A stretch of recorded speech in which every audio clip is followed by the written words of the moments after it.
할렐루야. 네, 한 주간도 평안히 잘 보내셨습니까? 네, 날씨가 많이 따뜻해졌죠. 완연한 봄 날씨입니다. 우리가 사순절을 함께 보내면서 십자가에 관한 말씀들을 나누고 있습니다. 첫째 시간에는 갈라디아서 6장의 말씀 통해서 오직 우리 구주 예수 그리스도의 십자가 외에는 내가 자랑할 것이 없다 고백했던 이 사도 바울의 고백을 함께 우리가 살폈고요. 그 다음부터는 예수님께서 십자가 위에서 하신 7마디의 말씀들, 그 가산칠언을 중심으로 함께 은혜 나누고 있습니다. 임마누엘의 십자가에 대해서 나눴고 또 용서의 십자가에 대해서 함께 나누었습니다.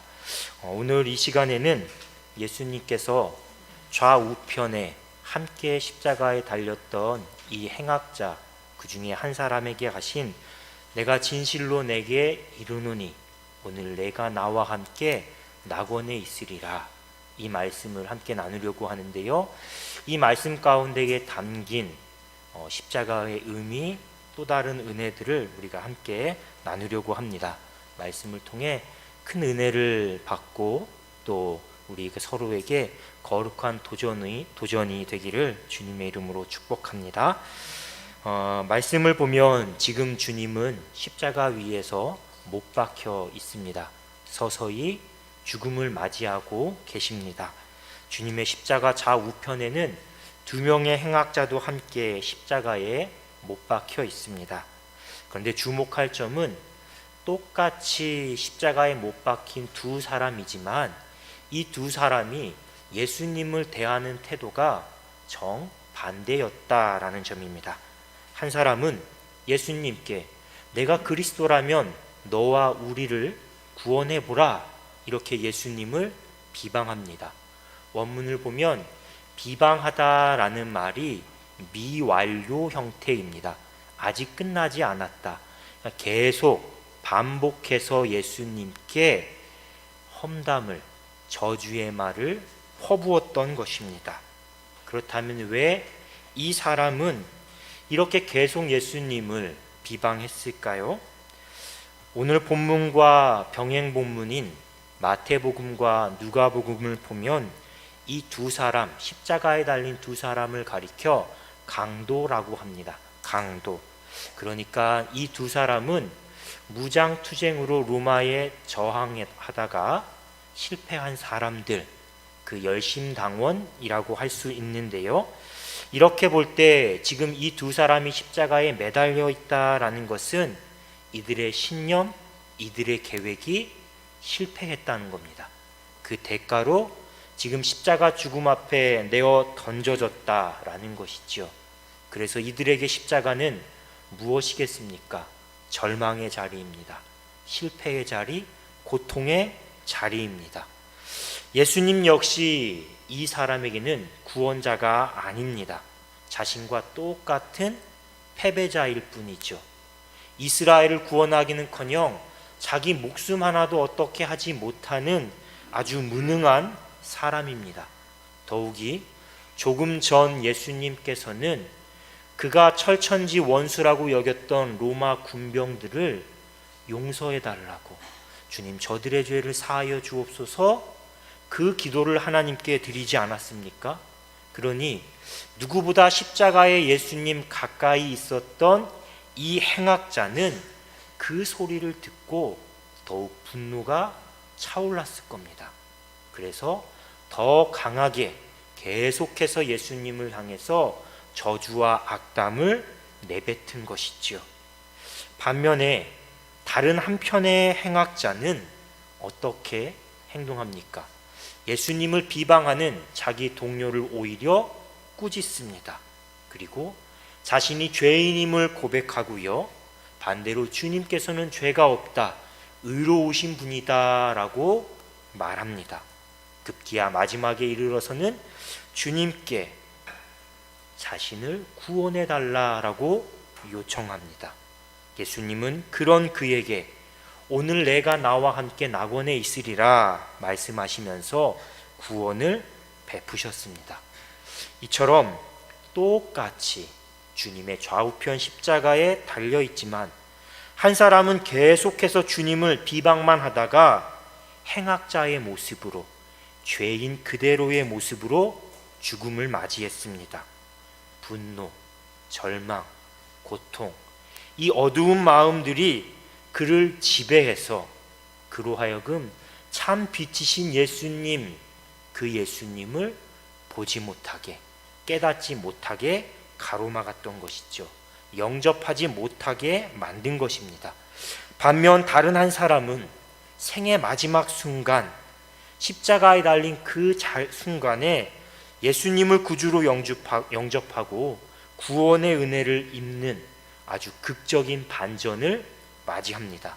우리는 이 두 사람을 통해서 지금 주님께서 달리신 십자가가 어떤 십자가인지, 그 십자가의 의미를 더 분명하게 확인할 수가 있습니다. 주님의 십자가는 구원의 십자가입니다. 구원의 십자가. 주님의 십자가 앞에서 어떻게 반응하는가에 따라서 죽음과 구원의 길이 분명하게 갈리기 때문이죠. 물론 본문을 보면 예수님은 구원에 관한 어떤 말씀도 하시지 않습니다. 예수님이 하신 말씀을 찾아보면 구원이란 단어가 없습니다. 오히려 십자가의 주님을 조롱하고 모욕했던 사람들, 관리들, 군인들, 그리고 바로 이 한 행악자, 이 사람들이 가장 많이 사용한 단어가 구원입니다. 구원. 이것은 일종의 십자가의 역설이라고 할 수 있는데요, 예수님을 조롱하고 모욕하는 사람들, 그러면서 스스로 구원을 거부하는 사람들, 그들의 입술을 통해서 예수님께서 구원자이시다, 예수님께서 세상을 구원하시기 위해 지금 십자가에 못 박히셨다라는 것을 더 선명하게 나타내는 것입니다. 사랑하는 성도 여러분, 오늘 말씀 속 이 두 행악자처럼 모든 사람은 주님의 십자가 앞에서 죽음의 자리에 그대로 머물러 있을 것인가, 아니면 구원을 향해 돌아설 것인가, 이 두 선택지 가운데 하나를 선택해야 합니다. 물론 모든 사람에게 구원의 문은 활짝 열려 있습니다. 요한복음 3장 16절 말씀처럼 하나님께서 독생자 예수 그리스도를 이 땅에 보내신 것은 세상을 심판하기 위함이 아니라 세상을 구원하기 위함입니다. 오늘 본문이 기록된 누가복음도 잃은 자를 찾아 구원할 때까지 쉬지 않으시는 예수님, 그 구원에 대한 열심으로 가득한 예수님에 대해서 계속해서 강조합니다. 가령 대표적인 말씀이 누가복음 15장입니다. 누가복음 15장 말씀을 보면 잃은 양을 찾는 목자, 잃은 드라크마를 찾은 여자, 잃은 아들, 탕자를 찾은 아버지, 이렇게 잃어버린 것을 찾기 위한 목자, 여자, 아버지의 열심을 강조합니다. 바로 하나님 아버지의 마음, 예수 그리스도의 모습을 우리에게 비유를 통해 보여주시는 거죠. 그리고 잃어버린 양과 동전과 아들을 찾은 이 세 사람은 크게 기뻐합니다. 같은 맥락에서요, 다수의 성경학자들은 이 누가복음 전체를 가장 대표하는 핵심 요절 하나를 손꼽으라고 하면 누가복음 19장 10절 말씀을 손꼽습니다. 인자가 온 것은 잃어버린 자를 찾아 구원하려 함이라. 이 말씀이 누가복음의 요절이라는 것이죠. 그런데 안타깝게도 우리가 전도를 하며 수없이 경험하듯 많은 사람들이 이 구원의 복음, 예수님의 초청을 거부합니다. 외면합니다. 심지어 오늘 본문의 한 행악자처럼 죽음을 코앞에 둔 시점에서도 구원의 십자가, 구원하는 십자가, 그 복음의 메시지를 거부하는 사람들이 많습니다. 개인적으로 목회를 하며 제가 가슴 아픈 기억으로 또 죄송하고 안타까운 기억으로 갖고 있는 세 부류의 성도님들이 있습니다. 첫 번째는 스스로 목숨을 끊은 성도님들입니다. 두 번째는 이단으로 떠난 성도님들입니다. 꾸준히 전문가와 상담도 하고 치료도 받습니다. 교회에서도 계속 관심을 갖고 자주 신방하고 기도합니다. 그런데 끝내는 죽음을 막지 못했고 다시 교회로 되돌아오지 않았습니다. 그런 분들을 보면 참 마음이 아프고 목회자로서 큰 책임을 통감하게 됩니다. 마지막 세 번째가 죽음을 앞둔 분들입니다. 죽음 앞에서 여러 사정으로 복음을 전하지 못했거나 전했는데도 끝내는 복음을 받아들이지 않고 예수님을 구주로 영접하지 않는 분들, 그분들을 보면 한편으로는 미안하고 죄송하고 너무 안타깝습니다. 제가 너무 쉽게 생각하는 것인지는 몰라도 죽음을 앞두고 있으니 불안함 때문이라도 아니면 빈말이라도 네, 알겠습니다. 믿겠습니다. 이렇게 말할 수 있다고 생각합니다. 그런데 끝까지 아무 대답도 하지 않거나 거부하는 경우가 예상외로 많습니다. 그때는 저나 가족들이나 어쩔 줄 몰라서 그냥 아무 말 없이 무겁게 걸음을 돌릴 뿐입니다.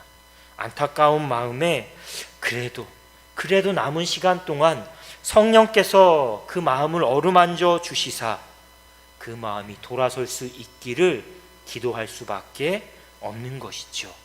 이렇게 보면 오늘 본문 속에서 구원받은 이 한 행악자, 이 행악자는 참 행운아입니다. 행운아, 분명 큰 은혜를 받은 사람임이 틀림없습니다.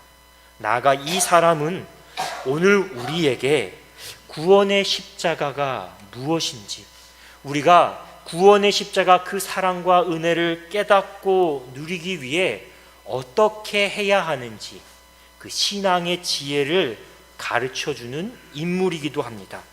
그게 무엇인지 그가 십자가 위에서 한 말을 통해서 조금 더 자세히 알아보겠습니다. 오늘 본문의 병행 본문인 마태복음과 마가복음을 보면 구원받은 이 행악자도 처음에는 다른 사람과 똑같았습니다. 여러 사람과 똑같이 주님을 조롱하고 욕했습니다. 이렇게 보면 그는 십자가에 달린 이후 어느 순간에 아주 갑작스럽게 회심을 한 것이죠. 그렇다면 처음에는 주님을 욕하고 비방했던 그가 어떤 계기로 언제 마음을 바꾼 것일까요? 지난 주일 우리가 함께 나누었던 예수님의 말씀입니다. 아버지, 저들을 사하여 주옵소서. 저들은 자기들이 하는 것을 알지 못합니다. 그 용서의 기도를 들었기 때문이죠. 보통의 사람이라면 끝까지 자신의 무죄나 억울함을 주장했을 것입니다. 욕설, 저주, 그런 말들을 퍼부었을 겁니다. 하지만 주님은 자신을 십자가에 못 박고 조롱하는 사람들, 그들을 위해서도 끝까지 용서의 기도를 드리셨죠. 회심한 행악자는 바로 주님 곁에서 이 말씀을 들었던 겁니다. 그리고 마음이 변화되어서 예수님이 하나님의 아들이요 구원자이심을 깨닫고 믿게 된 것이죠. 반대로 예수님 입장에서 보면 하나님께 드린 용서의 기도가 이 행악자를 통해서 응답받은 것이다 라고 할 수 있습니다. 이처럼 구원에 이르는 믿음은 들음에서 시작됩니다. 말씀을 들음에서. 로마서 10장 17절에서 사도 바울은 믿음은 들음에서 나며 들음은 그리스도의 말씀으로 말미암았느니라 라고 말합니다. 하나님의 말씀이 없는 곳, 하나님의 말씀을 거부하거나 소홀히 하는 사람에게는 구원의 은혜가 임하지 않습니다. 이것이 우리가 말씀을 사모하고 늘 가까이에서 듣고 묵상해야 하는 이유입니다. 반대로 우리가 때를 얻든지 못 얻든지 항상 말씀 전하는 일에 힘써야 하는 이유이기도 합니다. 특별히 오늘 본문의 구원받은 행악자처럼 때로는 많은 말보다 한마디 말씀, 한마디 말씀이면 충분할 때가 있습니다. 우리 속담에도 말 한마디로 사람이 죽고 산다 하지 않습니까? 한마디 말씀입니다. 한마디. 하지만 그 한마디 말씀에 성령께서 역사하시면 영혼을 살리는, 구원하는 놀라운 변화가 일어나는 것입니다. 두 번째는 말씀을 들었다면 변화가 나타나야 합니다. 구원받은 사람으로서의 변화가 나타나야 되는 것이죠.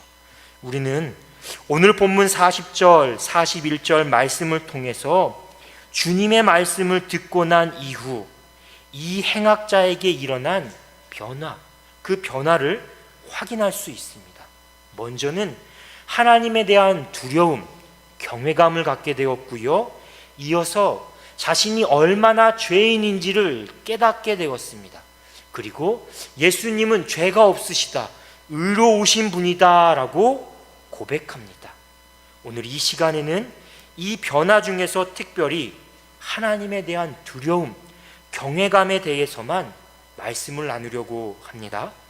최근에 넷플릭스에서 제작해서 방영하는 나는 신이다 라는 다큐멘터리가 큰 화제입니다. 스스로를 신이라고 말하는 4명의 교주들, JMS의 정명석, 그리고 오대양의 박순자, 아가동산의 김기순, 만민중앙교회의 이재로, 이 4명의 악행, 그리고 그들이 세운 이단 사이비 집단의 악행을 고발하는 다큐멘터리죠. 요 며칠 전은 짬을 내서 이 다큐멘터리를 사이사이 계속 보면서 하나님을 두려워하는 마음을 갖는다는 게 우리에게 얼마나 중요한지 다시 한번 깨달았습니다. 감금하고 폭행하고 노동력을 착취하고 성폭행을 일삼고 심지어 살인과 암매장까지, 이들이 저지른 악행 상상을 초월합니다. 용기를 낸 피해자들에 의해 밝혀진 것이 이 정도이지 아마 이보다 훨씬 더 많은 악행과 피해자가 존재할 겁니다. 그들이 주장하는 교리, 그리고 그 교리를 성도들에게 주입하기 위해 벌이는 행태를 보면 말 그대로 황당무계합니다. 황당무해. 웃음이 절로 나올 수밖에 없는 거죠. 그런데 무엇보다도 이들이 저지르는 이 모든 악행, 그리고 말도 안 되는 이야기들이 하나님의 이름으로, 그리고 하나님의 말씀을 악용해서 저질렀다라는 데에서 치가 떨리고 참담한 심정을 느낄 수밖에 없는 겁니다. 그래서 이 다큐멘터리를 보면서 이런 생각을 했습니다. 만약 저들에게 하나님을 두려워하는 마음이 있었다면, 정말 조금이라도 남아있다면 감히 저런 악행을 저지를 수 있을까? 그런 생각을 내내 지울 수 없었던 것이죠. 분명 처음에는 욕심에 눈이 멀어서 작은 죄, 작은 거짓말로 시작했을 겁니다.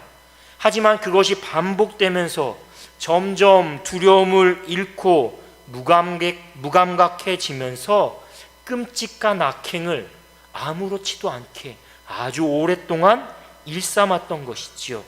그런데 비단 이렇게 이단이다, 사입이다라고 불리는 저들만이 그런 악행을, 그런 죄를 저지르는 것이 아닙니다. 하나님을 두려워하는 마음이 사라지면 그 마음을 우리가 잃어버리면 누구라도 죄에 무감각해지면서 점점 더 큰 죄악으로 빠질 수 있게 되는 것이지요. 목사라면서 하나님 꼼짝마, 까불면 나한테 죽어, 감히 이런 말을 내뱉는 사람이 있지 않습니까? 그래서 우리는 내가 어디서 무엇을 하든, 누가 보든 누가 보지 않든 항상 나는 하나님 앞에서 말하고 행동한다라는 마음, 두렵고 떨리는 마음, 그 마음을 품고 살아야 하는 것입니다. 죄의식에 짓눌려서 살라는 말이 아닙니다. 항상 말씀의 거울에 나 자신을 비추어 가면서 사는 삶, 그런 삶의 습관과 영혼의 감각을 잃지 말아야 한다는 것이죠. 그 감각, 그 습관을 유지해야, 하나님을 두려워하는 마음을 가져야 우리가 죄를 분별할 수 있습니다. 죄를 멀리할 수 있고 회개할 수 있고 구원을 향해 나갈 수 있기 때문입니다. 마지막으로는 예수 그리스도의 이름을 부르는 것입니다. 본문 42절을 보십시오. 회개한 행악자는 예수여 당신의 나라에 임하실 때에 나를 기억하소서라면서 예수님의 이름을 부릅니다. 예수. 그 이름의 뜻이 무엇입니까? 그가 자기 백성을 죄에서 구원할 자다라는 뜻입니다. 기억하소서. 이 행악자의 간청은 단순히 나를 잊지 말아주세요, 나를 생각해 주세요 라는 그 정도의 부탁이 아니라, 주님 나를 불쌍히 여기소서, 긍휼히 여기소서, 나에게 구원을 베풀어 주옵소서라는 간청입니다. 본문의 행악자가 이렇게 예수님의 이름을 부르고 구원을 간청했다라는 건 아주 놀라운 일입니다. 지금 상황이 어떤 상황입니까? 예수님이 기적을 행하실 때 그 기적을 보고 지금 그가 예수님께 이 간청을 드리는 게 아닙니다. 주님은 지금 이 행악자와 똑같은 처지로 십자가에 달려서 죽어가고 계십니다. 그런 예수님을 향해 그가 예수님의 구원자 되심, 그리고 하나님 나라 천국에 대한 소망을 고백하고 간청한 것이죠. 이런 점에서 그는 주님이 지신 구원의 십자가, 그 십자가의 능력을 깨달은 첫 번째 성도라고 할 수 있습니다. 예수님과 3년 동안 함께 했던 제자들도 깨닫지 못한 것을 그가 십자가 위에서 십자가에 달리신 주님을 보면서 깨달은 것이죠. 그런데 이 놀라운 고백은 그의 의지나 그의 능력으로 한 게 아닙니다. 그렇다고 그가 지금 죽음에 대한 두려움에 짓눌려서 그냥 충동적으로 말을 내뱉은 것도 아닙니다. 사도 바울이 고린도전서 12장에서 이렇게 이야기합니다. 하나님의 영으로 말하는 자는 누구든지 예수를 저주할 자라 하지 아니하고 또 성령으로 아니하고는 누구든지 예수를 주시라 할 수 없느니라. 이처럼 십자가에 달린 행악자가 지금 성령의 강권하심에 따라, 말하게 하심에 따라 예수를 구주로 고백한 것이지요. 이처럼 구원은 우리의 의지나 공로로 가능한 것이 아니라 전적인 하나님의 은혜요, 성령께서 역사하시는 결과입니다. 본문 43절, 예수님은 그의 고백, 그의 간청에 내가 진실로 내게 이르노니 오늘 내가 나와 함께 낙원에 있으리라, 그렇게 말씀하십니다. 말씀을 잘 보십시오. 행악자는 죽음 이후에, 그러니까 미래의 하나님 나라 천국을 구했습니다. 그런데 예수님은 오늘, 바로 지금, 그가 십자가에서 믿음으로 고백한 그 순간 주님과 함께 낙원에 이르렀다, 구원받았음을 선언하십니다. 그냥 기억하는 정도가 아니라 친히 내가 너와 함께 하겠다라고 약속하시죠. 행악자가 구한 것보다 훨씬 더 풍성한 구원의 은혜를 그에게 베푸신 겁니다. 죽음을 앞둔 이 사람에게, 죽음 가운데 있는 이 사람에게 주님의 이 말씀보다 더 기쁜 소식이 무엇이겠습니까? 주님의 이 말씀이야말로 십자가에 달린 그에게 들린 복음, 구원의 메시지가 아니겠습니까?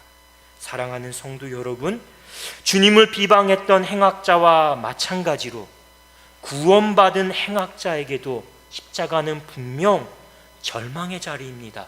고통의 자리, 낙담의 자리입니다. 하지만 그는 십자가에 달리신 주님의 말씀, 그 용서의 기도를 들었습니다. 하나님을 두려워하는 마음으로 자신의 죄를 고백하고 주님의 의로우심을 인정합니다. 그리고 예수님의 이름을 부름으로 구원의 은혜를 체험했습니다. 오늘 우리에게도 십자가의 주님을 바라보면서 이와 같은 믿음이 필요합니다. 하나님은 누구든지 주님의 이름을 부르는 사람이라면, 십자가의 사랑과 은혜를 믿고 구하며 의지하는 사람이라면 모든 사람에게 구원의 능력을 베풀어 주시는 분입니다. 사순절입니다. 우리 모두가 십자가의 주님을 바라보고 묵상하며 이 은혜를 사모할 수 있기를 축복합니다. 주님의 십자가를 묵상할 때마다 나를 절망의 자리에서, 실패와 낙담의 자리에서 구원하시는 구원의 은혜, 십자가의 능력을 깨닫고 고백할 수 있기를, 체험할 수 있기를, 그렇게 한 걸음 더 구원의 십자가를 향해 나아가는 우리 모두가 될 수 있기를 주님의 이름으로 축원합니다. 주신 말씀 묵상하며 잠시 침묵으로 기도하겠습니다.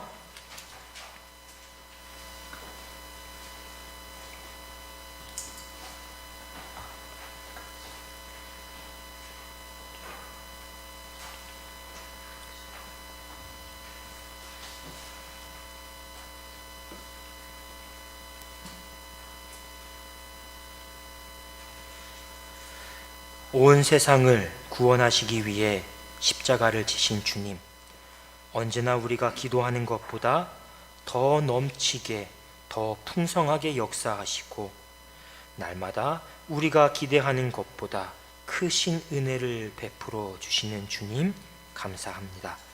우리의 구원을 위해 쉬지 않으시는 주님의 열심을 우리가 외면하지 않게 하여 주시옵소서.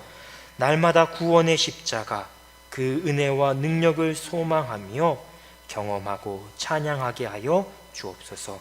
예수 그리스도의 이름으로 기도합니다. 아멘.